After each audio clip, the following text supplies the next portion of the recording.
అందరికీ praise lord. October 6 ఈరోజు దేవుని వాగ్దానము. నా శత్రువా, నా మీద అతిశయింపవద్దు. నేను క్రింద పడినను తిరిగి లేతును. నేను అంధకారమందు కూర్చుండినను యెహోవా నాకు వెలుగుగా నుండును.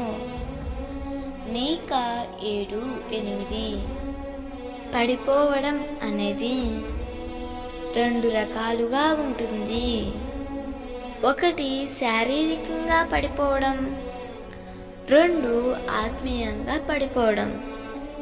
మనుషులంగా ఇలా కొన్నిసార్లు పడిపోతూ ఉంటాం.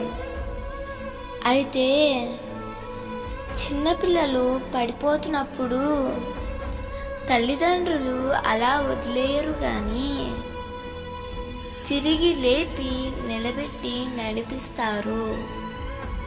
అలాగే దేవుడు కూడా మనం ఏ స్థితిలో పడిపోయినా చూస్తూ ఊరుకోడు, కానీ ఆయనే మన యొద్దకు వచ్చి చేయి పట్టి లేపి నిలబెట్టి నడిపిస్తాడు. మరెన్నడూ పడిపోకుండా ఆయన వాక్యం ద్వారా మనలను బలపరిచి అనుదినము నడిపిస్తాడు. అట్టి కృప దేవుడు మీకు అనుగ్రహించునుగాక.